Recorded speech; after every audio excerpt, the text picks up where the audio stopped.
Start. Sorry. Hi, Hey guys, everyone. welcome back to the See You Next Thursday podcast. Woo! Yeah. We couldn't be Happier. Simply. Couldn't be happier. I'm not singing on the pod. We couldn't be happier that we're back. Yeah, we haven't podded in like a bit. Like it feels like 2 weeks. I don't know. I don't know how long it's been. It's truly been a minute though. But the schedule don't change. Guys, we gotta upload still. We got things to Consistency do. is key. Correct. And especially with this episode, we could not miss because I know the Thanksgiving holiday, things are coming out at a rapid pace right now. No, literally. Like there's a lot that's happening and I feel like I'm gonna have to just stay on top of everything, which I am. I'm staying afloat pretty well, but like no, yeah, and December's gonna be hard too. December's gonna be real hard because like going home for Christmas and everything. I'm about to go home for Thanksgiving. I'm gonna the Hamnet situation. Like I'm trying to figure the Zootopia situation. I'm trying to figure everything out. The guys. eternity situation, the Wake Up Dead Man situation. Like eternity's for you, girl. I don't know if I'm gonna clock into that one, but we'll see. Maybe there's a lot happening and I know it's like just gonna get busier, but which I love. I'm so excited. This is my favorite time of year for movies. This is the time of the year that I look forward to, so I'm like trying not to complain about it, but I'm also like, oh my god, I need everyone to slow down. Hold your horses, everyone. But this is when it gets good. This is when it gets truly good. I mean, it's been great, but this is when like we get the ball rolling. We start getting nominations in for awards. This is good. This is good. This is juicy. This is good food. This year, I feel like people have been hating on this year, but it's been like I've been pretty happy with a lot of the movies that came out. If you include like indies and like not the superhero movies, like sorry. But that's just how I feel. We're getting some heavy hitters from like our favorite directors, which is really, really cool. I love to see that happen. I think that's what it is. I don't think this is a good movie year, but I do think it's a good year for my pookies. Yeah, the pooks. Yeah. It's a good year for the people that I like. Yes. So I'm like, it's a pretty decent year. I always go back to 2023 and 2019. Well, yes, those are the years of history. Like those are the ideal movie years. 2023. Like, we talked about 2023 in the last pod, but it's just like actually so killer. Like if you weren't there, you don't get it. It was a generational run. like that year of movies should win an EGOT. No, literally. And its predecessor, 2019. Yep. Let's wake that up. Like those are the years I reminisce about. Reminisce.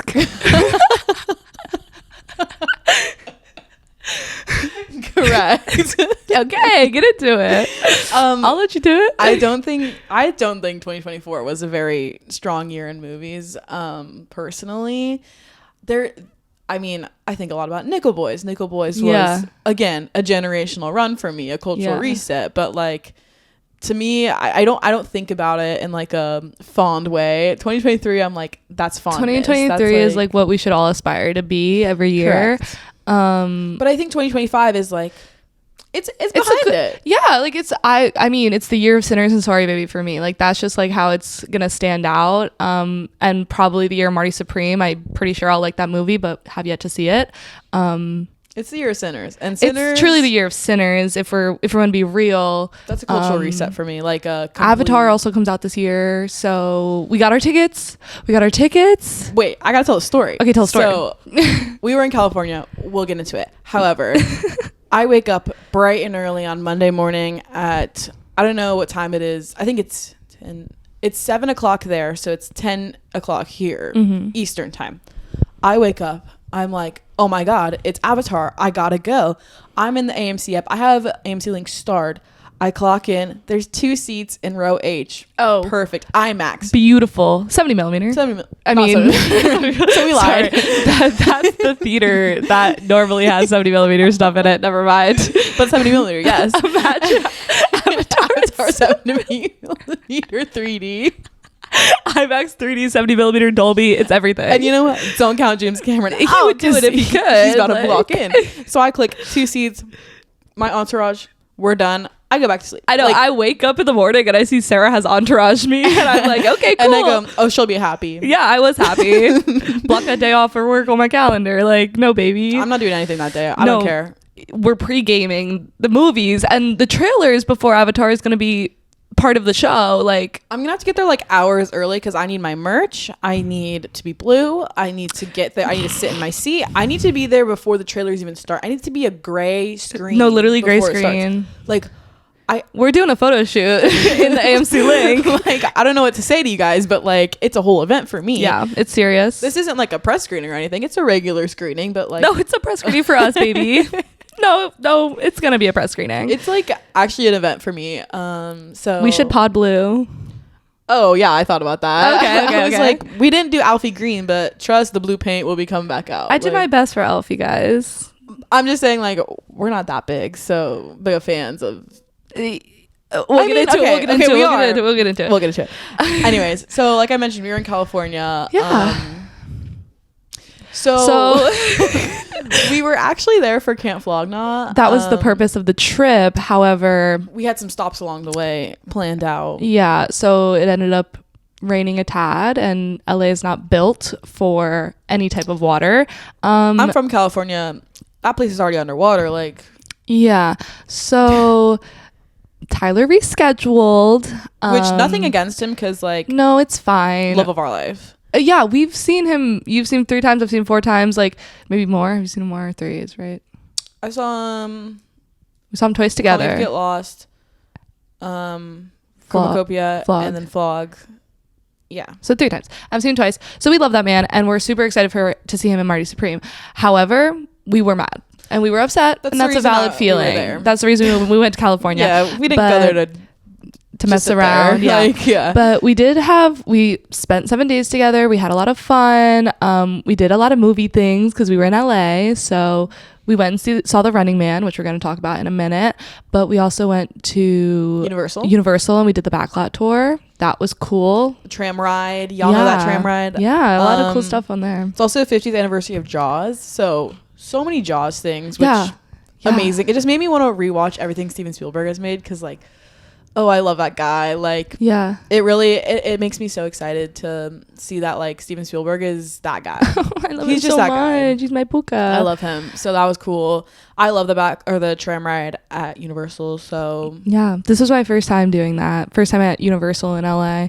So that was really cool. And then we did the Warner Brothers Studio Lot tour, which I was looking forward to for like months, and that was everything I wanted it to be and more. That was really, really cool. That was fire. I've never done that, and I'm a California resident, so I was really excited to go do that. And that was so, if you can do that, yeah, go. Don't do like the Friends experience. Just do the regular like 3-hour backlot tour. Yeah, I am a big fan of The Pit, and they were filming, and I got to I waved to a bunch of the extras, and I'm like, I can't wait to see you on my TV in 3 months. Like, that is so cool to me to get like an inside scoop of like the Pit. And then the Friends stuff was cool because I liked Friends in a past life, and we met the Sinners costumes. Oh yeah, maybe I'll put a picture. But that was crazy because we were jaw drop stunned. And Sammy's guitar. Sammy's guitar. I think I sat there for like. Yeah, Sarah wouldn't leave that room. Minutes. Yeah, Sarah would not leave that room, which is valid. I mean, they wore those costumes, so that was really, really cool. And Ruthie Carter, like, kind of, before I left, I saw something about how she, like, the ideas for the costumes and how there's like the red, white, and blue imagery throughout the entire film. Wake it up. Oh my god, like 10 years was so worth it for this film. Yeah. Ryan Coogler, thank you. every day we wake up and we pray for Ryan Coogler. I'm so happy. But like, that was super cool. And again, I've never done that, and I've lived in California. My whole family went, and they were like, that was cool. And like, they're not really into movies the way I am, so like, it was cool to hear that like they enjoyed that as well. Yeah. And then we went crazy in the merch shop. We spent a band. Valid. You need to do that when you're on vacation. I got Sinners 4K. She did get Sinners 4K. I acquired. As she should. I thought there was gonna be like merch or anything, but no, actually, the merch situation at the Warner Brothers like shop was like not what I expected it to be. I'm a big ER fan too, and there was one ER shirt. I was like, can we not have some variety? It was a fugly shirt. And it was fugly. And then I was like, here's the thing, once they update that tour with Sinner stuff, One Battle stuff, and the Pit, the pit, like, yeah, Have once it. the pit gets bigger and bigger, that tour is gonna go crazy. It's gonna go insane because we know these movies are gonna win many awards, and once that like experience gets updated with all the stuff from those movies, it's just gonna hit so much harder. It's gonna hit like no other. It's gonna hit like crazy. So that was a really cool experience. If you can do that, go do it. And then we went to the Academy Museum. Well, we also went to Bob's Big Boy, and we ran into. Ran into. Okay, wait. Let's clock it. Okay, so I wanted to go to Bob's Big Boy because that was where David Lynch would go and like eat lunch every day and like write and stuff. And so I wore my Twin Peaks shirt because I'm cringe, but I'm free. And we had a great time, had a great meal. Well, okay, I was ill. Sarah got immediately ill from the burger she ate. So I like didn't really eat anything for breakfast because I was like, I'm excited for this burger and milkshake. I'm gonna get a milkshake. I scarfed that milkshake, but I don't think I should have because I got so violently ill. I didn't eat any fries. I just ate a burger and a milkshake, but that milkshake did me in so gnarly that I was literally like, oh my God, I'm gonna be sick. Like, I'm going to be throw up sick right now. Like, blow chugs. I'm about to blow chunks in the Bob's Big Boy bathroom. So I literally was like, anyone got like medicine, anything I can take? I'm sitting there with my hand on my stomach like a little kid, bro. I literally thought like the world was severely ending. Yeah, I was so severely ill. But you pushed through, you persevered. But I was like, nah, we gotta keep going. We gotta keep she chugging. persevered so hard. So walk it off. Just walk it off. That's how I keep going. I kept telling Sarah we're gonna walk it off at the Academy. Walk it off. Oh my God. I know you guys probably aren't laughing, but it's so funny to us. I was so ill, I can't even explain. Okay, so we got our burgers, and then we got like a little dessert, which was yum. And then I was like, okay, I need Bob's Big Boy merch because like they had like a big merch stand at the front, and I wanted stickers and like stuff like that. So I buy my merch, and then I walk outside, and I just hear someone go, "Did you know him?" And I was stunned because I didn't expect anyone to talk to me when I walked out of that restaurant. And I turned around and I was like, "Oh, David Lynch? No." Like, he said, "Did you know him?" And then he said, "Did you know David?" Yeah, and just David. And so I go, "No, I'm 22 years old. I don't live in LA." So I was like, "No, I did not know David, but I loved his work." Like, I immediately was like, "No, but I love him." Like, obviously. And then he was like, "Yeah, I worked with him." Like, he was like, "Oh yeah, I worked with him. I'm the special effects person for." He said, "I did special effect for his movies." I go, "Oh, which movies?" Because I wanted to know. And he said the 4 movies, and I was like, "Wow, that is so cool." Like, yeah, I love him, love those movies. I read his book, and he was like, "Oh," and he told me the chapter of the book he's mentioned in. Yeah. I was like, "Oh my God, this is so cool." And then I was like, "Well, it was so nice meeting you," and he told us his name, and like, I looked him up after, and like that was really, really insane. And he did. He wasn't like making it up. Yeah, it was actually him. There was actually a second where I was like, "Is he making it up?" But then I was like, it's Bob's Big Boys in LA. This is where he would go to eat. So I'm kind of like not surprised that we ran into someone who knows David Lynch. But that was like insanely cool and would have never happened if I didn't wear my Twin Peaks shirt. And that was like one of the most exciting things that ever happened to me. It was so cool, and I was like, dang, so this just be happening like to everyone. Yeah. Truly. Yeah, I was like, for a moment, I was like, am I moving to LA? Then I was like, no. I know. It's just like kind of like New York. LA is a place where like everyone knows everyone, and like the film industry is so big there, obviously. And it's like really, it pulls you, it draws you, and you want to go. But yeah, even when we were there, I was like, I don't think I could live here. Oh, really? I did have a moment where I was like, when I go to LA, I'm going to want to move there. But I think I was like, I'm good in New York. I'm very, like, the public transportation is big for me. Like, it's really big. So, like, I think you just realized how big it was and how much you have to drive there. And, like, yeah, if you have never been to California, or if you aren't from there, you don't realize how much you have to drive when you're there. And if you don't have a car, you literally feel like helpless. You feel it's like almost like it feels like debilitating almost to not have a car in LA. So like, yeah. And I know some people do it. Like, I've heard some people be like, I take the train in LA, like the transit, and I walk places, and you just have to like plan your life around like where you live and where you work. But that sounds to Erewhon though. Like, we were on the side of the street just walking, and it was like, yeah, that was like weird. Like, cause the sidewalks I feel like aren't meant for walking there. No. And the sidewalks are really meant for walking in New York, which is like, right. It's a very pedestrian and transit forward city here, and I really love that. But that's not to say I didn't love LA, and I would love, like, even if I could live there for like 6 months, that'd be cool. But like, I don't have my license, guys. And that's an issue. So then we went to the Academy Museum and we had a moment there when we were walking into the museum. Oh my God. No, okay, it was crazy. We were just walking. I saw like Warner Brothers cups. We just talked about this on the tour.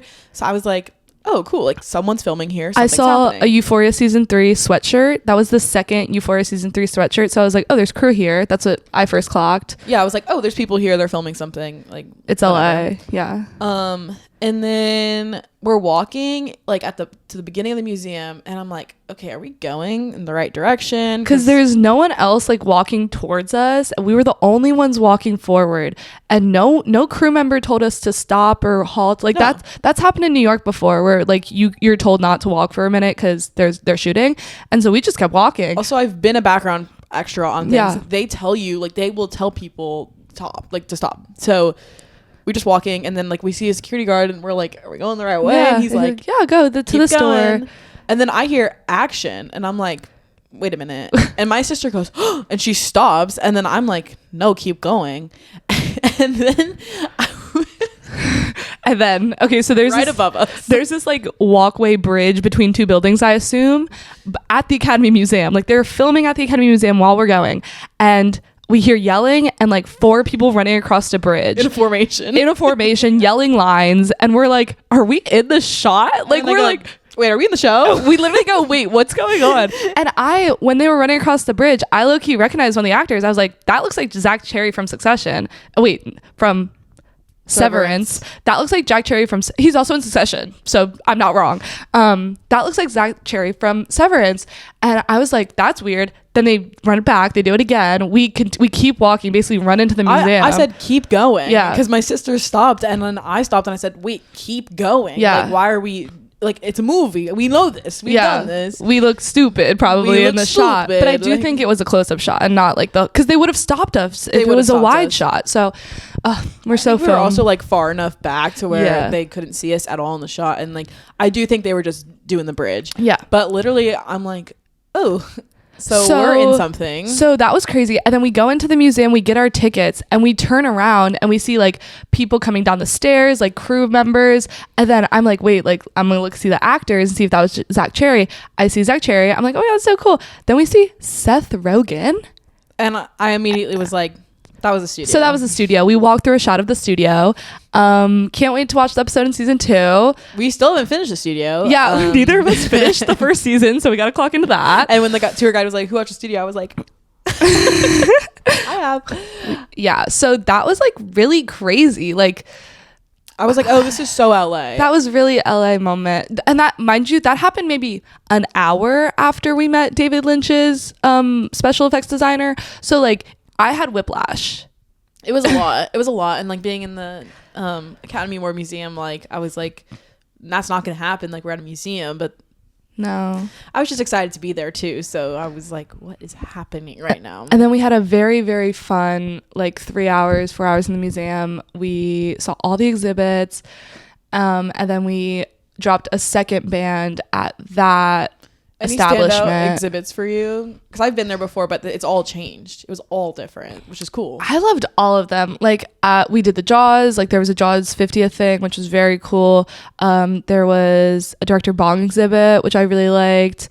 There was the Barbie. The Barbie was really cool. They had a lot of stuff from the sets and like miniatures, and like that was just really, really fun. And there were some exhibits like the sound rooms. There was like a room that was like about Dolby sound, which was super interesting, and how they do sound mixing for films. Was that what that one was? It was like the process of creating sound for film. Mm-hmm. That was really cool too.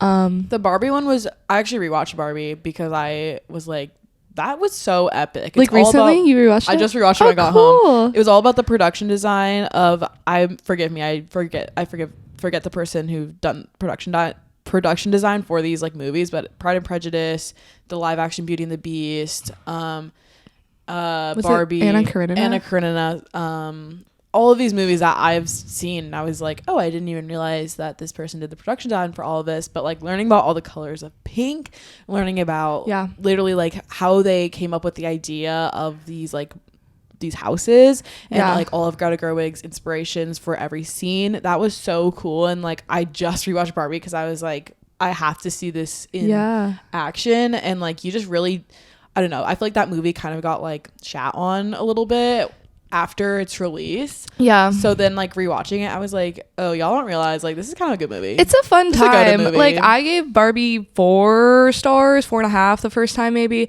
and like I had fun at the theater. And I think like we can have deep critical discussions about maybe the feminism in that movie and we did at a later date, but I don't think that changes like how much fun we all had. Everyone dressing up in pink was like a cultural moment. It's kind of like Wicked right now, where like if you see someone wearing these colors on the street, you're like, oh, you're going to see Wicked. And hopefully it's the same thing with blue and Avatar, but at least it will be for us. But it will be yeah, like Barbie was an entire moment, and that was a really cool exhibit to like. And also like we're such film nerds. Like I think that museum really like showed me like how much of a nerd we are about like loving film. And like we went to film school, so like just seeing like all these props in person and like the videos explaining like why they make the decisions they do. I was telling my boyfriend like I'm so back on movies. Like it's not that I ever was not on movies, but like I'm so back on like watching so many things. I feel like in the past couple of days I've just loaded up on like watching movies, wanting to watch movies. Because it always inspires me just going to these like, even if it's a backlot tour or like going to the museum, like it just reminds me how much I genuinely love this art form. And I just love film. So that was like a good reminder. I feel like. I thought about like how in 2026 I want to like be better at my movie watching, because like I want to watch more old movies. Like I really do. And I feel like I love the new releases. I love going to the movie theater every week to see a new movie. But like I got to lock in on like my history.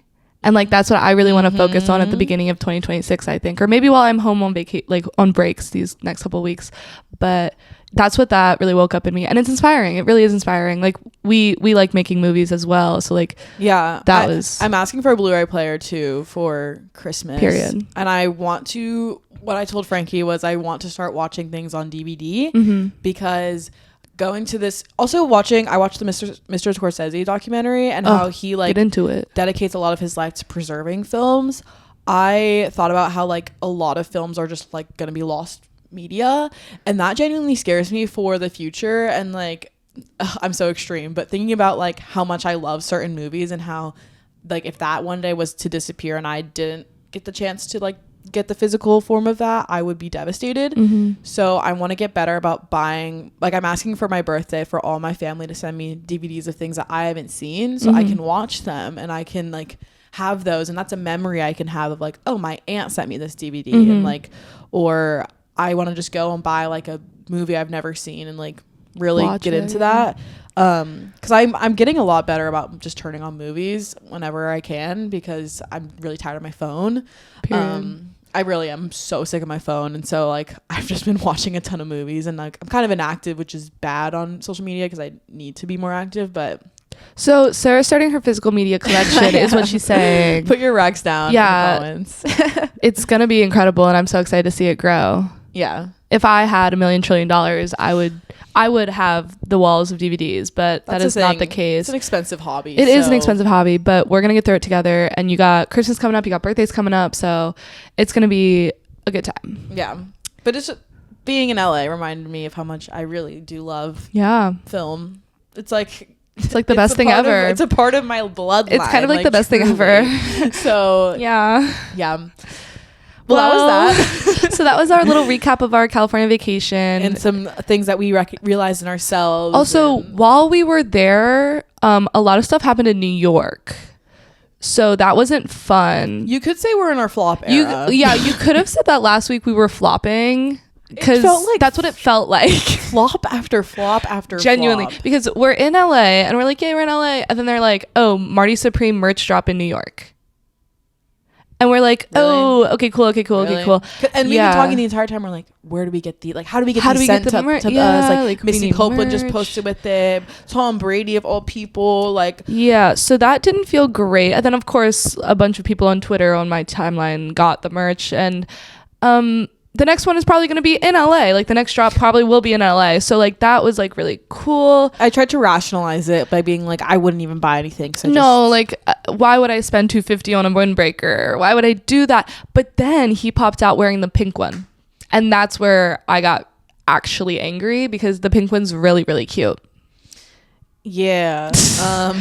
Oh, and another thing, the Marty Supreme blimp was at Camp Flog Gnaw this weekend. So I just wanted to see the blimp IRL. I'm sorry, guys. I'm susceptible to marketing, and I just really wanted to see that blimp. I hope everyone had fun, though, if you went to Camp Flog Gnaw. Well, then I saw all the merch that for the artist merch and the new like festival merch, like just festival exclusive merch, and I got angry. Yeah, I got angry. I was like, I really want like a bomber jacket. I'm gonna not wear a jacket there so I can buy one. My ideal bomber jacket is in fact at the festival, probably sold out actually, so there's no chance of me ever getting it, but like, why would I want to remember this year anyways? Big deep breath. Just like a lot. I also like the Wicked premiere was in New York. Oh yeah, there was a whole Wicked like thing happening in Rockefeller Center when we were in LA. We just felt like we left and the LA premiere happened. Yeah. It was like just like really bad timing for everything. There was also a Smiling Friends exhibit in New York when I was gone, and I really liked that show. So like that would have been fun to go to. 1 week limited of Syrah, like the 1 week limited of Syrah really got me, because I really wanted to see that in a theater. I'm not going to incriminate anyone, but there are a lot of rips online right now of different movies for awards season. I don't really go the pirating route a lot. I don't either. I should though. Yeah, truly. I honestly never pirate my movies or TV. I have friends who do, which valid. But like, I want to see Syrah in a theater. And I want to see Syrah, period. So I'm like, and there's a couple other movies that I feel the same way about that don't have distribution. No Other Choice got ripped. HD is on Twitter right now, like so like people are watching No Other Choice, and it doesn't release in countries until early next year. So like kind of an ish. If you ask me, if we could get into a pirating discussion on another pod, because like that's a whole accessibility within films, but also the distribution industry is like a whole other thing, and et cetera. But yeah, so that was upsetting, because the 1 week that Syrah was in New York and LA, we were in LA, and we had plans all week. We couldn't go see Syrah, and you had already seen it, so there's no point. But yeah, so anyway, flop era is now hopefully over. There was just a lot of flops, and I'm trying to make this week not flop. Just make the most out of it. We're not flopping. No, I went into a deep dive on press and things that I can do for this podcast, because I genuinely was like, no more missing out. We're not no more missing out. The Avatar press run's about to start in December 1st too. I'm sick of it. I'm so upset. So big deep breaths. We'll be okay. Should we get into the movies we're going to talk about this week? Oh yeah, we are in full geesh. I think you can guess what we're talking about. I think anyone can. It's like a cultural phenomenon right now, of course. As it should be. But do we want to talk about Running Man first? First, we have to talk about Running Man. Oh wait, do you want to talk about Now You See Me? Okay, yeah. So I have never seen this franchise, so I will not be participating too much in this conversation, because I didn't see 1, 2, or 3. But my Pookie is in it. Jesse Eisenberg, Dave Franco, Woody Harrelson, Isla Fisher, Dominic Sessa, Justice Smith, Ariana Greenblatt. I mean, Mark Ruffalo makes a cameo. Period. I didn't know. Maybe that's a spoiler. It's been out for like 2 weeks now. Yeah. So I am a actually Now You See Me hater. Yeah. I don't like these movies at all. I think they look bad. I had so much fun yesterday. Period. I mean, maybe it's because of my thoughts on Wicked. We'll get into it. But like, genuinely, it was a night at the movies. Good. I love the night. I like this movie. I like this movie because I think they understand why people are at the movies. They don't want to see...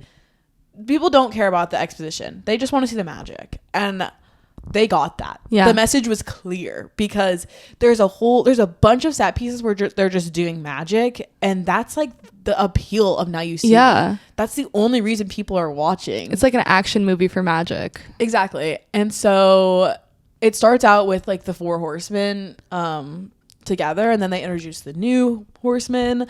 Dominic Sessa, welcome to the roster. Oh, period. Really? I love Dominic Sessa. Like, I'm like, I see something for you. You see the vision. I see the vision. Welcome to the roster. Justice Smith is already on the roster. Yeah, he's been there. Welcome back. Like, yeah. Thank you. Ariana Greenblatt, welcome to the roster. Good. I'm loving the direction her career is going. And I mean, she's like literally a child star. So like, I'm just loving the direction her career is going in. Choices she's making. But Jesse Eisenberg, my freak. Oh, I'm so happy you love making these movies because like. Wait, I have a question. Does he have a broken arm in the movie? No. Why did he have a broken arm on Zoom last year do you remember that? Yeah. Okay, so last year at New York Film Festival, we saw No Other Choice. No, wait, that's a lie. We saw A Real Pain, and he was on Zoom filming Now You See Me 3. Probably.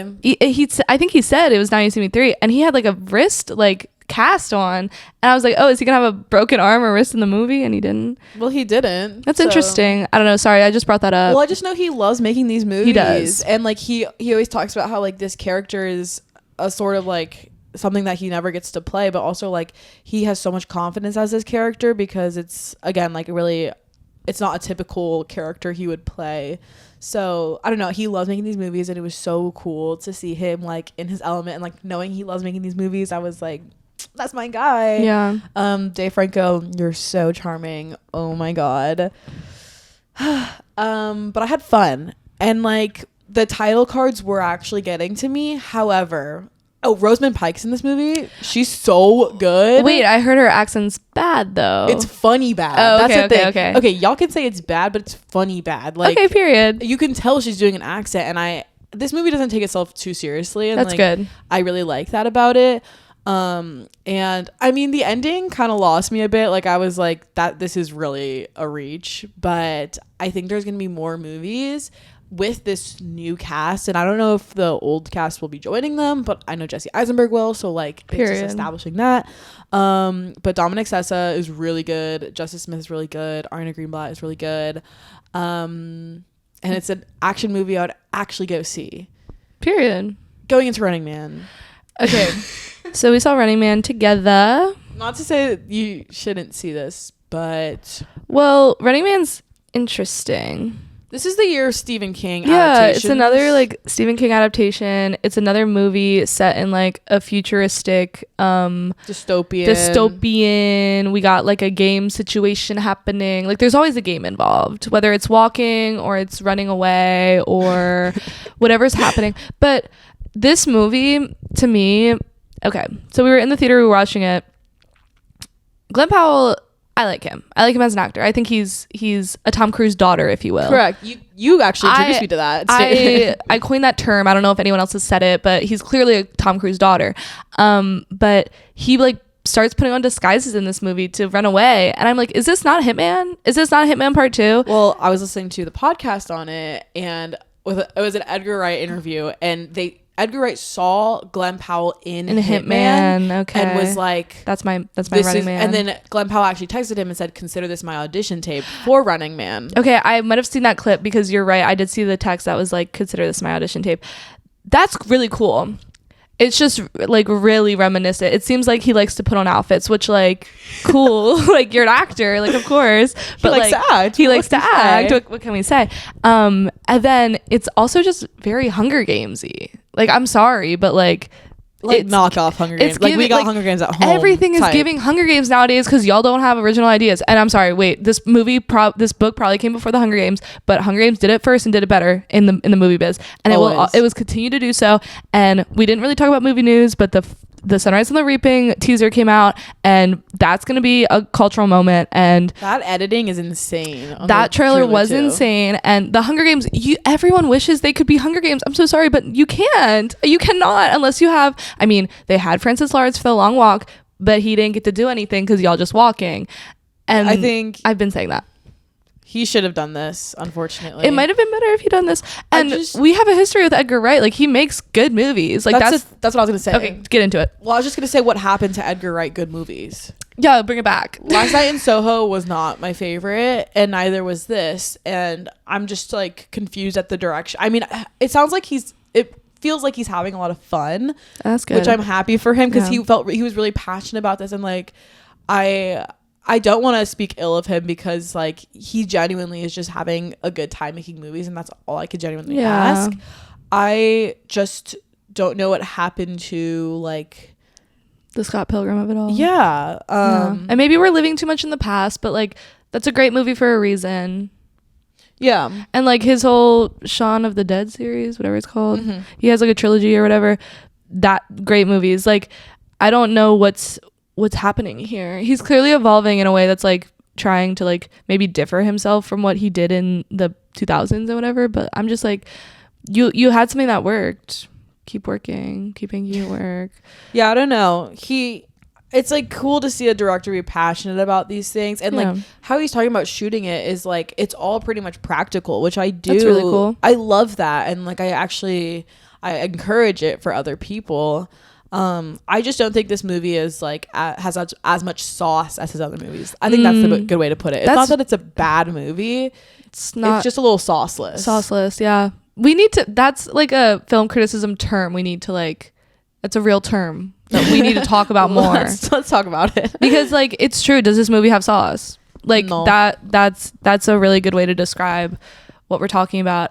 It's a little bloated. It's a little long. It's a little long. Has some pacing issues. Yeah. The ending is different from the book, and the reason I know that because I didn't read the book. However, we were at the LAX airport, and there was the Running Man book, and she opened to the last the last 3 pages, and I read the last 3 pages, and the book, it ends like ambiguously. You don't know what happens. They just crash a plane into the network building. Mm-hmm. And in this movie, there is like an ending, which, watching Wicked for Good, I do like this ending a lot better, because it's actually saying something I think our society can relate to, and like that little grain of hope is at the end of it. That's good. Whereas Wicked for Good's ending, I have some things to say. Okay, yeah. So this movie gets added to the movies that have come out this year that talk about the state of the world and the state of like society, especially in the United States, like what we're going through, maybe like just some commentary on that. Another movie talking about that. Okay, cool. My Letterboxd review for this is whatever helps raise class consciousness, I guess, because I'm like, I hope if you go see this movie, I think this movie does a great job showing how angry we should be at capitalism, at the oligarchs, at like the state of the world and our government, because Glenn Powell is angry in this movie, and I don't think we've seen him like this before. He's not like, I don't know, he's just really mad, and I think that's really cool to show like he has a family that he cannot provide for because he keeps getting fired from jobs. He has a kid who's sick, and his wife is also working a large amount, and they just don't have enough money, so he's angry, and his only option is to go on this TV show and to probably die. Like that's like his only solution, and instead of being sad, he's mad. So mad. He's angry. It's rage, and like I love that we haven't seen this side of Glenn Powell. I like that we didn't take the direction in the like moping, like upset kind of era. We're choosing like anger and that as fueling like being a motivation for the character. Yeah, that was really cool to see. And so I'm like, if you go see this movie, I hope you're like relating with him, and I hope that's what this movie does, is they see themselves in that character and their world and our world. And so that's why my review is whatever helps raise class consciousness, I guess, because that's like a really cool part of the movie, but the movie's not very good. And that's like, I had a good time, but I was like confused, and the pacing was bad. There were some parts I didn't think looked very good. I was definitely entertained. Yeah, I mean, it was a new story that I hadn't heard before, but I just kept thinking about Hitman. I kept thinking about The Hunger Games. Like those are movies I'd rather be watching, and we did end up rewatching Hitman, so that was really cool. But Coleman Domingo is in this movie. Michael Cera. I think them two were very incredible. Glenn Powell is great. He's always good. But Coleman Domingo, he has such star power. Like he truly is just like such a star. Maybe not in your typical movie star sense, because he like grew up like doing theater and stuff, but he's such a good actor.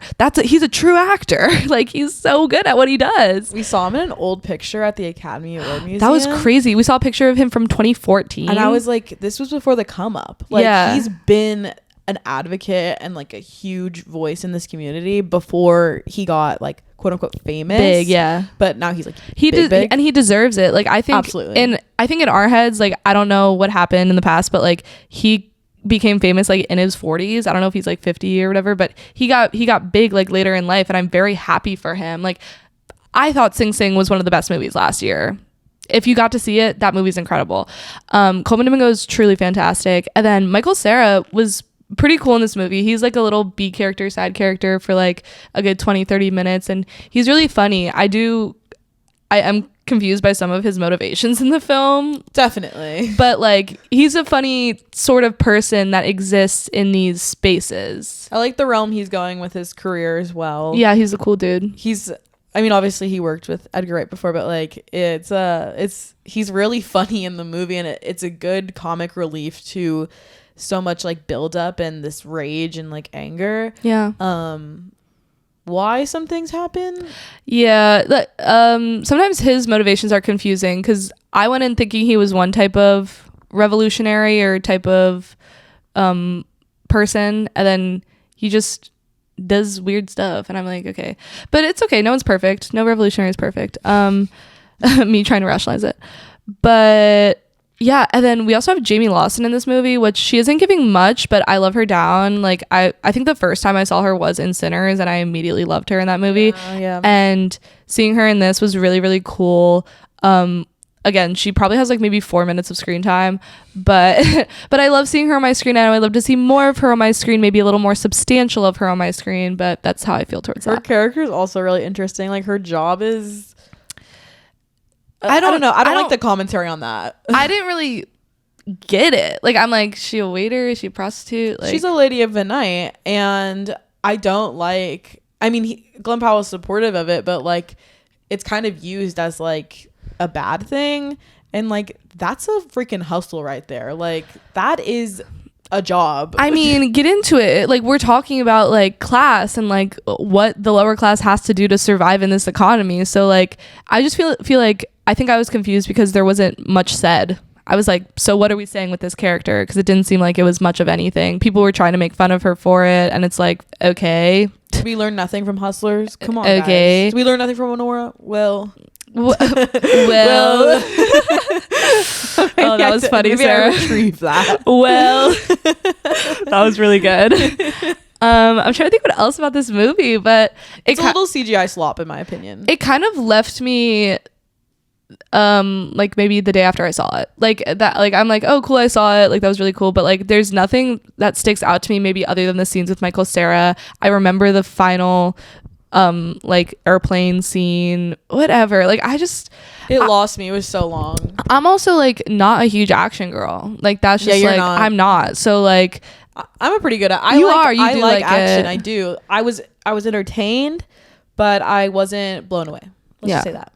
I give it 3 stars. What'd you give it? I think I gave it 3, just because like the contents of the film. Not that star ratings are mean anything, yeah. But like, just because it was long. The pacing really got me. Once Emilia Jones enters the picture, I'm out a little bit. Yeah. I think it could have been a little quicker.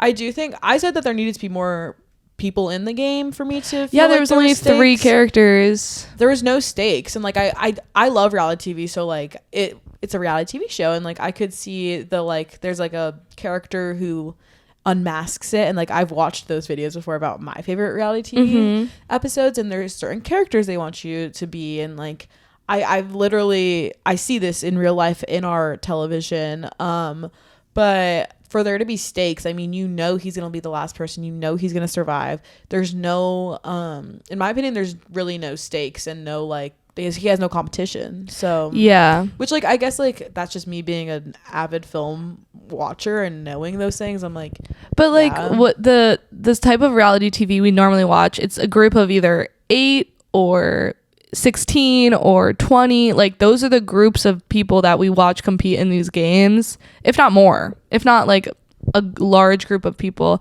And I know it's a 2-hour movie, so like we can't have 18 people, but like think of the Hunger Games and The Long Walk. Even The Long Walk had a bunch of contestants in that story, and we don't get to see all of their personal stories, but we get to know probably like 8 of them really personally in The Long Walk. So I'm like, only having 3 and barely delving into the 2 other characters that aren't Glenn Powell, I was just like, okay, I'm bored. I'm a little bored. I just knew, I mean, we're following Glenn Powell, so I get it, but yeah, just I wish there was more around that, more stakes to it. So it's okay. Not every movie has to be good.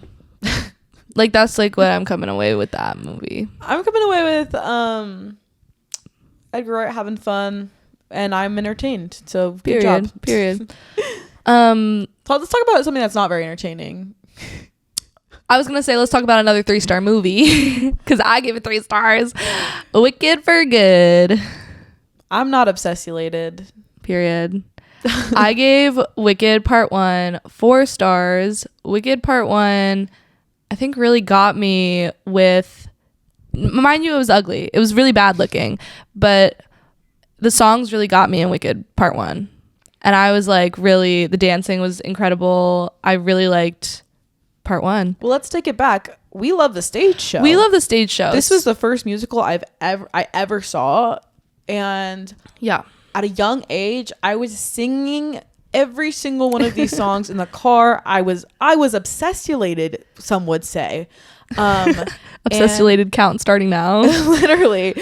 I think I've seen the stage show 4 times before I actually saw the movie. So when it was announced, I was quite obsessulated with this idea of a Wicked movie. 2 parts. Yeah. I'm not obsessulated. And that's not an original thought. Everyone has been, every film critic has been saying I think this. a lot of what we're saying is might be the consensus, not the fangirl consensus, but like maybe like the movie fan consensus, the film fanatic consensus. I agree. I saw this stage show on tour when I was in my youth, and then I saw it on Broadway last year, and the music has been a part of my life. Defying Gravity I will always know all the words to that song, and I do think that's why I like Part 1 so much, because the music moved me. Now in my review for Good, I said musical theater songs are a form of emotional manipulation that I'm susceptible to, because I think that's true. Like, I, as a theater girl, musical theater songs can evoke an emotion like no other. So that helps this movie, because it doesn't look very good and it's very long. I'm going to disagree with that, because okay, I'm currently menstruating, and you would think for Good would get me. I didn't cry 1 tear during For Good. Okay, well, that song will always make me cry. Oh, except for this version. I will never forgive John M. Chu for the conscious decision to split up Thank Goodness into 4 parts. Yeah, that song you do not split up, because Glinda has a very big emotional arc throughout that song, and especially because it's been a couple of years since we have interacted with these characters, at least in the stage show. It's explained that this is a couple years later. There is a huge arc in it that when it's cut up, we miss. Yeah, because she's saying, I couldn't be happier. Well, I'm just so happy. I'm so humbled. However, this is not what, like, getting your dreams is not what I thought it would be. When it's cut up, we don't get to any of that arc. It's stopping all the momentum, and I think that's a common criticism. It's this whole movie, the momentum just stops. Yes, and this is when we get into it should have been either 1 movie or 2 movies that came out at the same time with the intermission. Now, for the stage show, is this act 45 minutes? This act is, I think it's less than an hour.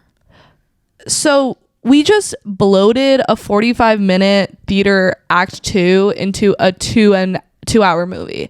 And that's what I think is the issue. Because I'm like, and a lot of the comments on Letterboxd on Twitter are like, well, that's act 2 of Wicked. It's like, no, it's worse, because act 2 of Wicked on Broadway is good. Like, I don't know, I'm sorry. I'm a huge fan of the act 2 music personally. As Long as You're Mine, No Good Deed, thank goodness. No For good. deed. I think so good. I think the music is better in Act 2 personally. I love March of the Witch Hunters. I love Wicked Witch of the East. I honestly genuinely love the Act 2 music more than the Act 1 music. I think it's a little overplayed in my household. But when we add in these 2 new songs, okay, let's get into it. The 2 new songs. No Place Like Home. I Will Never Forgive You, John M. Chu. Or Stephen Schwartz, actually. Yeah, it's Let me him. call out him. It's not him. John M. Chu. It's Stephen Schwartz. So that song is weird. That song's bad. That song is weird and bad. One of the I don't worst know songs what's I've going ever on there. heard. And the Bubble song isn't very good either. I like Girl in the Bubble. The Girl in the Bubble sounds like an Ariana Grande song. And It I'm like, does sound great, like an I'll play Ariana it. Grande song, but I was like, Do I think it's good? I think they're like forced. I don't know if forced the right word, but they're like put in the movie with no, I don't know. I feel like all the songs in the show make very much sense logically and like to tell the story. I feel like these 2 songs are very weirdly placed in and like kind of stop the movie. Yet, exactly. March of the Witch Hunters, that song in full length, so it's a riot. Everyone's going crazy. I love It's the so energy good. in that song. When you stop that song in the middle of it to do a sad Glinda song, which, by the way, that's the entire emotion that we know that's how she's feeling because it's established in minute 15 of No, literally. Glinda is sad when there's a flashback. That is literally Glinda in the is movie. sad. Glinda's sad the entire movie. That's literally the entire movie. So when you stop the momentum of March of the Witch Hunters, I'm pissed off. Yeah. I'm like, I don't care. I get it. You literally have a bubble. Like, I understand. I girl know in the what bubble, that means. okay, like- and then they go back into March of the Witch Hunters and I'm annoyed. I'm genuinely annoyed. No, exactly, Sarah. Speak on it, because I agree. I'm like, this movie is really weird, just because like it's so like, well, let's get into like how it looks, because I thought this movie was gonna look better than the first. I thought they were gonna take some criticism and they were gonna hike up the color saturation maybe a little bit, and that was just not the case. This movie looks like green screen slop. I'm so sorry. The animals look so bad. And I'm just like, I don't know what we're doing here. The costumes are gorgeous. I love the costumes. I think the costumes are pretty good. Do you disagree? I'm genuinely at a loss for words at how this movie looks. You cannot tell me this is best cinematography, VFX, No. production design. Paul Tazewell, he's safe. Paul Tazewell's safe. Hair and makeup. Yeah. I mean, Ariana has some crazy lashes on, but No, because there's a scene where I can see her lash coming off. yes. Why is that in a movie? I'm so sorry if I'm like, that was actually crazy, because I was excited to talk to you about this and I completely forgot until you brought it nuts. up. Why can I see her lash coming off in the film? Why did they keep that in? Cut it. I understand, like, it's her emotion and whatever. But why is she crying her lash off? It looked like when I cried at dance competitions, because my last time dancing with my best friends and my lash comes off. That's exactly what it looked like. Oh my God, it looks so bad. It looks so bad. And no one fixed it. And no one fixed it for her, and we put it in the final cut of the movie. And that's in the picture lock. I was baffled by that. Yeah, that was kind of killer. But this movie, the CGI in this movie is on another level of horrendous. Yeah. I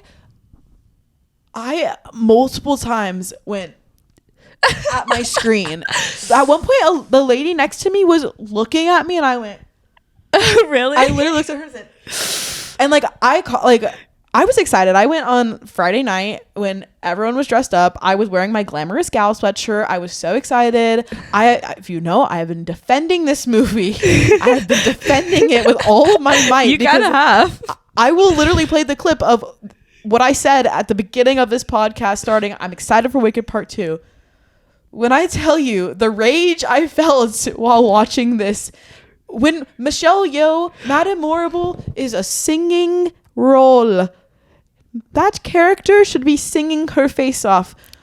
When Madame Morrible opened her mouth to sing, and thank goodness, my jaw dropped and I covered my mouth and I said, "Oh no, we have made a grave mistake."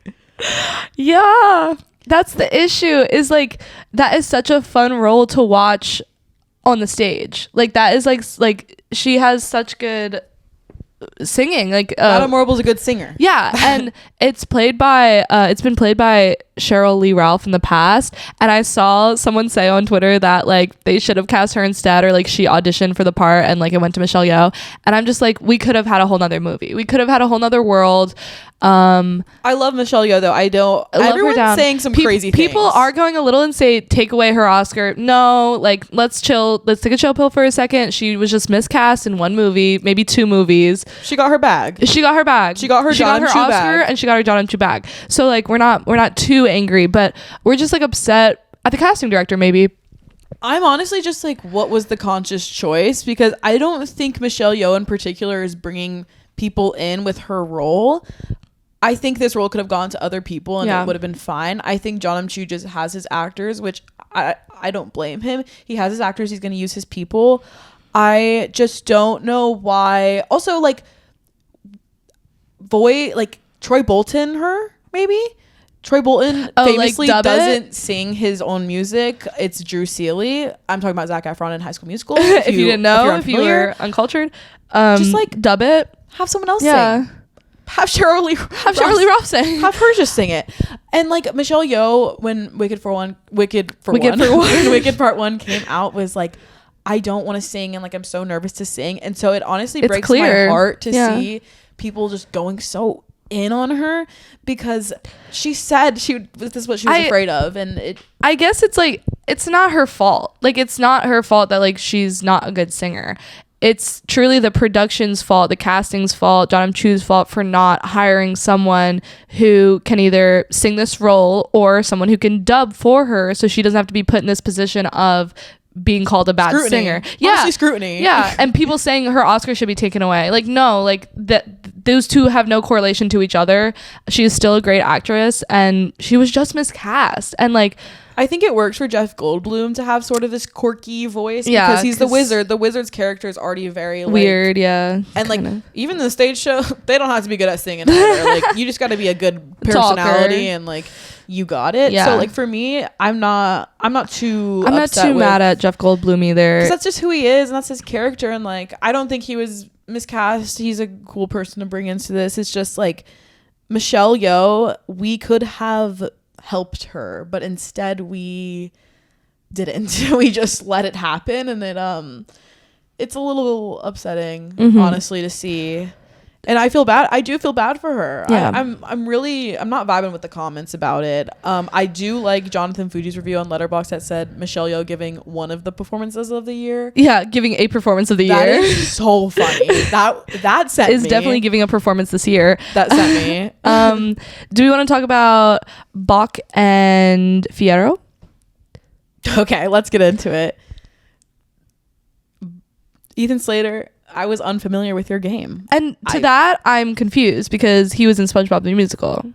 I clowned you. I really clowned you. I did not like your part 1 performance. Your part 2 performance has changed me for good. There you go. Something was good. I do think his transformation into the Tin Man is actually insane and very cool. Probably the best part of the movie, maybe. I mean, yeah, but him embodying the Tin Man and like his performance in that moment was really cool. I like when he looks at Glinda when he's the Tin Man and like you can see his beady little eyes. Rage. I'm like, that's my Tin Man. That is my wicked Tin Man. I thought his costuming and like how they did his body for the transformation or like after the transformation was, I mean, it's a lot better than the Scarecrow is all I'll say. That's not my Scarecrow. It's not. How dare you take the most... Okay, Wizard of Oz is so iconic to me. Yeah. I'm a huge Wizard of Oz person. Me as well. I love the Wizard of Oz. How do you take that iconic Scarecrow costume and you make that? Also, like... Oh, no. Like, jump scare. Literally jump scare, and like it just like looks really bad, and like to get into the whole Fierro of it all, I think he's giving nothing because he has nothing to give in this act, which I don't feel like it's that way in the stage show. And I think a crucial thing is the separation of As Long As You're Mine. Okay, get into it. John M. Chu's conscious decision. I'm getting on John M. Chu. I'm sorry. I love Crazy Rich Asians, so I don't know why this is happening for him. Yeah, and In the Heights was like not bad. Not bad. Like In the Heights like had changes that made me angry, but like it was good and it was one movie. And like it paid homage to the original in such a lovely way. This is an instance where he did not do his job correctly. Okay, I'm gonna kind of address John M. Chu directly in this. So, okay, the conscious decision to split up Alphaba and Fiyero for As Long As You're Mine, in the stage show, that is so passionate, and it's like, it's literally like fierce. Like they are about to eat each other alive. That's how like passionate Alphaba and Fiyero are about each other. Like I get like turned on when I'm watching it in the stage show. Like I'm like your seat's a little wet. Literally, I'm about to eat them alive because I want both of them. Like I'm literally sitting there like, oh my god, this is insane. When they're separated in the movie, the song Kiss Me So Fiercely, what are they doing? Just in separate rooms. I was baffled by this choice. They are grabbing each other on the stage show. Yeah, they're like over each other. It's not PG-13. Like it's X.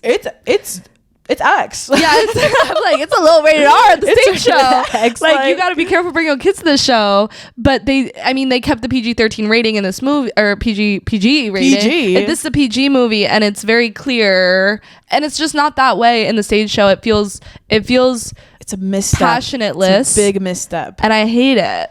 And I'm gonna talk about John M. Chu now. His connection to Wizard of Oz and trying to make Wicked and Wizard of Oz exist as one another is too much. Wicked is its own entity and Wizard of Oz is its own entity. He is so connected to the material of the Wizard of Oz. It truly weighs this movie down, and he's trying to add so much lore. Yeah. It doesn't work. It does not work for me. He added stuff, right? He's adding things. Again, he added so much to this movie that it make Wicked a 3-hour movie. It could have been a 3-hour movie. 3-hour movie. We all would have gone and saw it. I have been saying, put an intermission in between it, because what do you do after Defying Gravity? You can't do anything after Defying Gravity. You can't wait a year. And you certainly can't wait a year, because all that momentum after Defying Gravity, and then that's why that movie ends on such a high note, is because that song is so powerful. And I think that's why people liked part 1 more, even though they look the same and they're both kind of bloated. I do think people liked part 1 more because it ends on Defying Gravity, and because that is such a powerful show. And this movie trails off. And like, it is so weird to watch that happen, and just knowing that there's like nothing left for this movie to give you when you're sitting in the theater and you're like, oh, it's about to end. Oh, it's about, like, okay, it's ending. Okay, like, it's really upsetting as someone who loves theater and loves like a 2-act structure, or like a good storytelling devices. I'm like a purist to the material as well. So when things are changed, I'm like, no, people aren't going to go see the show because they think they know everything. Like, yeah, it's so infuriating to watch as a theater lover. Like, it genuinely killed my soul to watch my precious material, literally my precious, get ruined. I just don't know. And like, it's so funny because John M. Chu is revealing so much about the direction of this movie, and basically all of the best things are things that he did not come up with. And I think he's literally shooting himself in the foot, because he got a Best Director nomination for Wicked, and which is crazy. Not that I'm saying it was deserved, because I think Crazy Rich Asians is much better. But now that you're revealing all this about part 2, was that nomination even deserved for part 1? Did you really direct it? Get into it. Did you really direct it? Did you like, oh my god, I forget the song name. You know the song names better than I do, but at the end, when Elphaba puts Glinda in the closet and like they hold on that split screen shot, did you like that? I thought it was a little long. It was long. You know what happened? It wasn't directed. It wasn't directed. That was improvised by my 2 girls, and he didn't call cut, and they improvised. And when Ariana Grande put her hand over her mouth, I was like, that's Ariana Grande. I literally was like, that's Ariana Grande and not Glinda. I'm sorry. It was a cool shot. You know, I love split screens. However, revealing that information to me, I'm like, I shouldn't have known that. I shouldn't have known that. Every time she put her hand over her mouth, I was like, that's Ariana. What are you doing? Like, I also, like, I've been like literally leading her campaign. I do think she's going to win Best Supporting Actress. I still think she's going to win it. I don't know. The dedication she's put into this role is, all the stuff coming out about how much she's put into this is literally like pleading her case. And yeah, she wants it bad. She wants it really badly, and I honestly think that she might I think SAG will give it to her. Every time she put her hand over her mouth though, no, take it down, because you're don't do that. As like I'm literally a student director, but as someone who like would you direct graduated. someone, I would say don't do that. Do not put your hand over your mouth. You want the motion in the face, vulnerability. And maybe she thought he was gonna cut that out, but he didn't. Like, I don't know. That was crazy. I think Cynthia and Ariana are safe. I do. I don't think they are. They're given Act 2, since they're separated so much, it loses so much of that like magic that's in the first movie, because them together, so powerful. Those two women have figured something out truly, like in chemistry, that will be studied, because all Alphabas and Glindas have this connection, but Cynthia and Ariana are like, they really have it bonded. And there's like a joke that like they're gay together. Well, yes, and there are multiple instances in this part 2 where they should have kissed. I mean, that's not canon, but like it should have happened. You did text me though something about like they butchered Cynthia's vocals or something. I'm talking about specifically about No Place Like Home. Oh, okay. Specifically, why would you have one of the most amazing vocalists ever sing that song? Literally, they don't use any of her potential. They could have written it a lot better for her. Yeah, I'm agreeing with you. Okay, so freaking bad. Yeah, I agree. The song is so bad. I was just, when you texted me that, I didn't really understand it, but that's true. We're writing a whole entire new song for you to have awards eligibility. Sorry, just had a stroke. Get your EGOT status. Correct. To get your EGOT status, and you have the opportunity to write a whole entire new song, and you don't write it to like tailor made for her. Just belt her face off. Or if you did, that was bad. You don't know her as a singer well enough to do that. Or like, maybe you should just stop writing music. We're done here. Wicked was great, and we need to not write any more new music. I mean, that's true. That is a fact. These new songs are not good, and I don't think it's gonna win you the awards you want it to win. The only moment I clapped after, and there was a lot of clapping there was no clapping in my theater. Okay, that's crazy. That's crazy. Well, did you see that link? I saw AMC Link IMAX. I saw it at 11th Street. People were excited. People were in their geesh. People were very excited, but there was no clapping after any songs. So that's crazy. That's crazy. I'm just saying. Hey, I'm just saying what I saw. There was clapping after As Long As You're Mine when they kissed, which I know this is not their fault, and I know Jonathan Bailey and Cynthia Erivo are both gay, so watching them kiss was a little painful for me. I was like, ooh, they don't like each other. Honestly, there would have been more passion between Glinda and Jonathan Bailey, but also there wasn't any. There wasn't any there either, yeah. So everyone clapped after that, and I didn't clap. I just sat there. But then after No Good Deed, I lost my mind. Okay, the CGI in that scene, actually painful. Yeah. Cynthia Erivo, yeah, incredible. So that song is really good. Yeah. I was gagged. I was clapping. I was hooting and hollering. Me and the gays in front of me, we did this. I'm weak. We did this about 7 times while she was singing, and then we were like, ah. There was applause after For Good. Okay. And then there was applause at the end of the movie, and I sat there. I think there was a little applause at the end of the movie for me. I kind of like immediately like got up and left my theater because I was like, I went and saw it alone. Also, I want to tell everyone I'm seeing this movie again on Tuesday.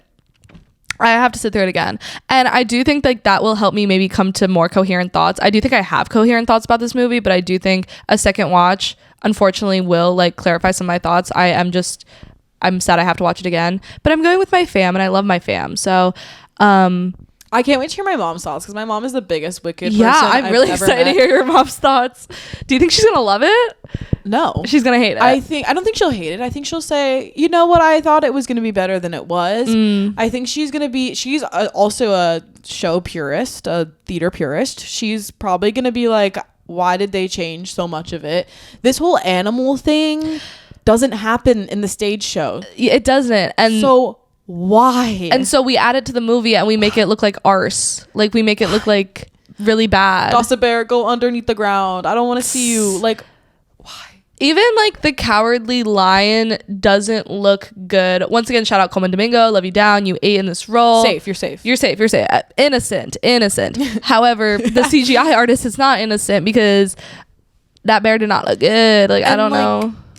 Or sorry, lion. That lion did not look good. Like, there was no practical effects and it's so obvious because this looks bad. And maybe the coloring was fixed a little bit. It's not as backlit. There's still a couple moments where it's backlit. There's still a couple moments where I'm like John and Chu, we gotta fix this. How do we fix this? Maybe take a break from directing. Like, I don't know. I just think you should not be directing something if you're so close to its origins, aka the Wizard of Oz. You should not be directing Wicked. Wicked and the Wizard of Oz should be existing in different worlds, and the fact that they are living in the same world is concerning, in my opinion. The fashion, I just have like a couple things to say about it because everyone is hating on Elfie's raggedy sweater and I really like it. Okay, she showed up on my screen in that cardigan that's like low-key falling apart at the seams, but I was like, that's gorgeous. I need that immediately. I really like that sweater, that cardigan, and people are hating on it.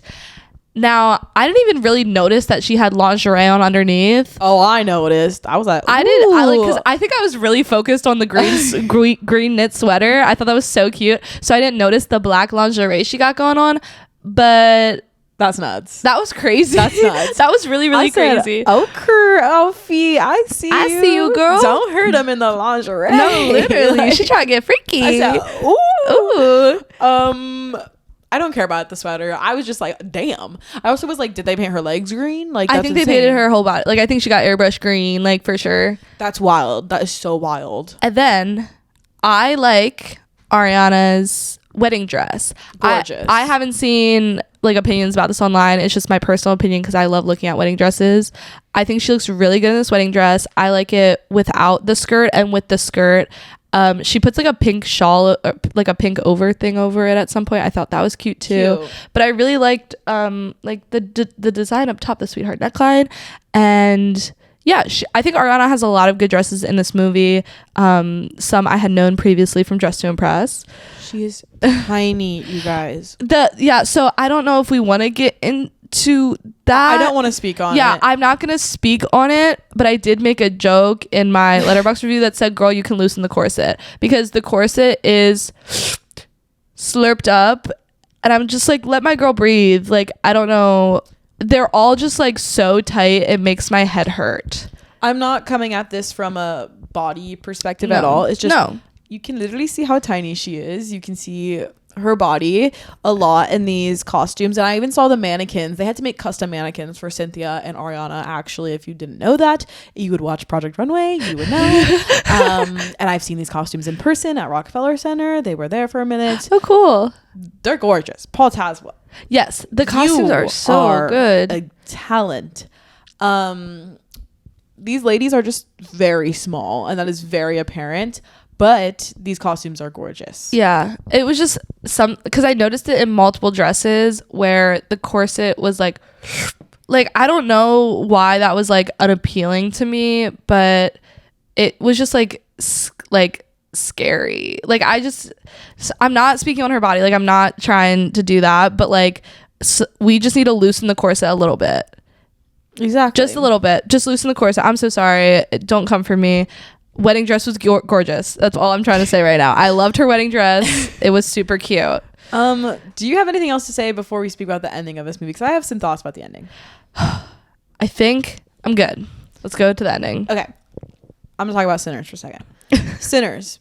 Beautiful ethereal ending. When Smoke dies, he is sent to a paradise, and his child is being in what's her name in the movie? Mary? No. No. The other one. The other one. What's her name? Smoke's wife is ethereal and this all white, beautiful, breastfeeding the baby. Got to put your smoke out if you want to be able to hold the baby. Yep. Gorgeous. It makes this other world look like paradise because what they're living in is obviously a form of hell.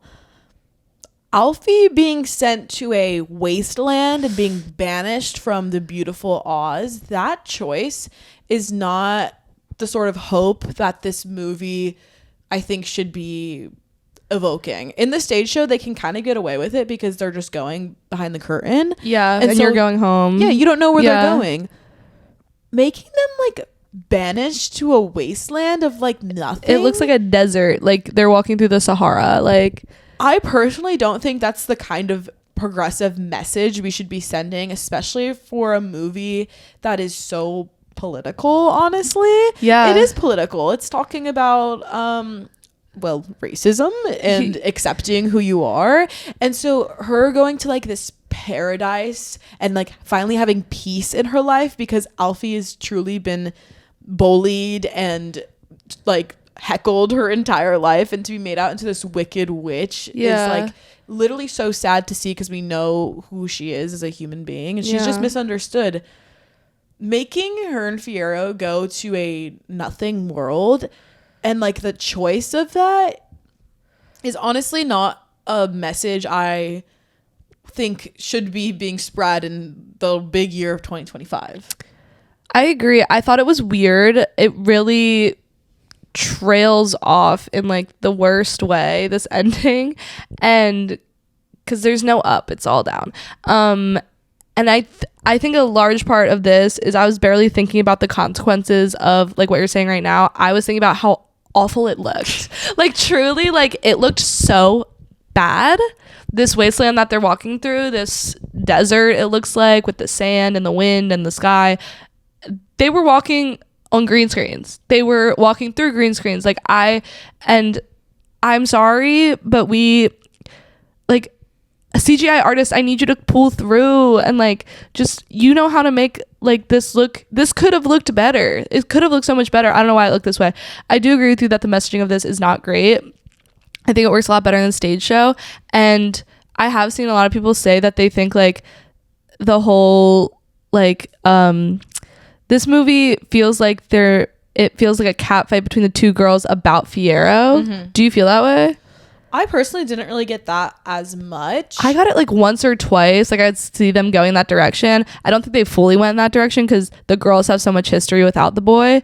But yes, but yeah, and it is so political, like you're saying. Like this movie, it like what it turns out to be is that the white woman wins at the end of the day. The beautiful, first of all, beautiful stereotypical woman. And Elphaba gets banished, and Fiyero gets banished, and Bach is a Tin Man, and Nessa Rose is dead, and Madame Morrible is locked away in a cage, and the man gets to fly away in a balloon.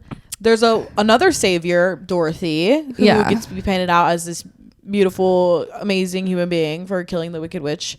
And I think people can come back and be like, Wicked isn't political, but you don't understand what Wicked means at another level when it came out in 2003. I was about to say, I think Wicked is very political. Wicked is so political if you were looking at it in a critical eye. With a different lens. With a different lens, yes. And like, even Cynthia Erivo being a black woman and being cast as Elphaba has its implications. It does, yeah. So the implications of her being banished away to this wasteland is cry. It's really cry.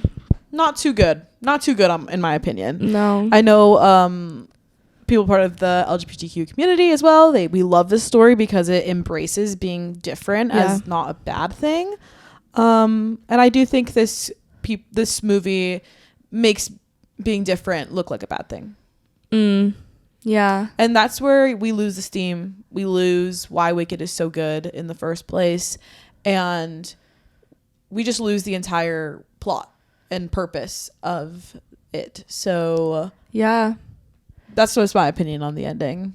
I agree. I think I literally think this movie starts pretty high and then it just continues to lose steam throughout. Yeah. And it's like, that really sucks, just because the first act was so up and up and up and up and up, and then at the end it explodes. And yeah, I just can't believe we turned a 45-minute act into the monstrosity that we did. Now, 3 stars may seem like a lot, and I do think that's because I just have an emotional connection to these songs, and I do think that's a large part of it. I didn't rate it. Yeah, you didn't rate it. I don't feel like giving my opinion. I think people are like, we'll get hate for this episode for sure. And like, not as much as the One Battle pod. Not as much as the One Battle. We'll definitely get hate for this, and I don't care, because I said what I said, and I am a stage show purist, and I know what my show looks like, and I have been saying, like, I just hate that this proved what I've been saying to be true about, like, why are we making this into 2 parts? It doesn't need to be 2 parts.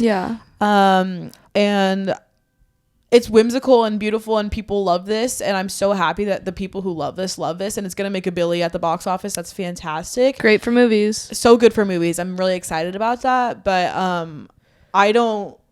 I have my opinions, and that's my opinion on it. Yeah. And I think a reason this is so difficult for us is because we are big film people and we are big theater people. So like, we are 2 sides of one coin, and it's like, this is hard for us to like deal with and think about. And like, we love the show so much, we love these songs so much, we love the characters so much, but we love movies. And when the movie doesn't work and it looks bad and there's pacing issues and it's bloated, it's just like, you gotta pick one. And I think for us, we're picking like, the movie's bad because of these reasons. The story and the songs, you didn't utilize them to their full potential like the stage show does. And not everything has to be a movie. Like, that's sometimes the consensus is not everything has to be a movie. I do think this would have been a better movie as one movie. Sarah said she's going to go into Premiere Pro and edit it as one movie. Just you wait. When that releases on Twitter, just you wait. When she posts that to YouTube and she cuts it into one movie. Even in the first movie, I want to cut some stuff out. That doesn't trust. That'll be really funny. But yeah, I mean, it sucks. I want to love movies. I do love movies. I want to love this movie. I do love movies so badly. Just flops. We're all in our flop era, I guess. I guess everyone's in their flop era. Everyone's in their flop era. I think people saying that this not being in Best Picture and all the ladies out for everything, I think we're making a crazy assumption. I do think because of the popularity of this, it will get in. And I do think the dedication of the 2 ladies, Cynthia Erivo and Ariana Grande, will be recognized. I do think that it will still get into these categories. I just don't know if it's going to win anything. I don't know if Ariana's going to win. I think she will. We're gonna differ on this. I think sentimental value ladies are gonna cancel each other out, and I don't think there's anyone who's, maybe Tiana Taylor, but the Academy favors young women for everything. Yeah, they don't favor young men. They need to have Tiana campaigning more, or they need to, for consideration, Tiana more, because like, we're seeing a lot of Ariana right now, and maybe that's because the movie just came out, but like, the way Sinners is getting put out there right now, they need to do that with Tiana and these One Battle girls. You guys should be afraid. One Battle stands, you should genuinely be afraid of Sinners. Because when it's been crickets about One Battle, you should be afraid. Because the makeup for Sinners, for your consideration, was crazy. That was insane. Nuts. And I think a lot of people are assuming like they've got it locked, that One Battle's taking everything, and I think y'all should. The screenings happening right now for Sinners. I think y'all should check it. The live performances. Oh, and if we don't have Miles Canton on that stage at the Academy Awards singing that song, I'm turning off the TV. Like, I'm sorry. That if they do not have him sing I Lied to You on stage with Ludwig Göransson. Like, that's going to give you a billy in viewership. I'm sorry. That's going to go viral on Twitter. That's going to go viral on YouTube. And you're going to get so many people to tune in just to see that. And I'll make sure of it if you make that happen. I just think you people should be afraid right now, because Sinners is here. We're coming for you. Stay. Sinners is really, and especially with Chadwick's ceremony this weekend for the Hollywood Walk of Fame. Rest in peace, Chadwick. You are and will always be a legend. Michael Jordan's getting a lot of attention. Ryan Coogler's getting a lot of attention. Miles Kansas is getting so much. Delroy is getting attention. The entire movie's just getting so much attention that I think everyone should be afraid. And keep it coming. So that's just my 2 cents. And wake it up. Sinners watch for the week. Sinners watch. Honestly, yeah. But yeah, I don't think Wicked will be out of the conversation anytime soon. Yeah, it'll probably stay in the awards conversation. Well, that was a lot. We got a big episode. We talked about a lot. I feel like we got really into everything we talked about. I hope you enjoyed our conversation about our little vacation we had. Stay tuned for next week and the weeks after. It's gonna get real good. It's gonna get real fun. We're excited. Go to the movies, watch these movies, and keep watching the pod. Maybe subscribe, maybe hit a comment, maybe hit a like. We really appreciate it. Wicked for good? Yeah, tell us because we're interested. I want to hear if you liked it and if you're also a stage show purist. Yeah, like us. Okay, well, we'll see you next Thursday, I guess. See you next Thursday, guys. Bye.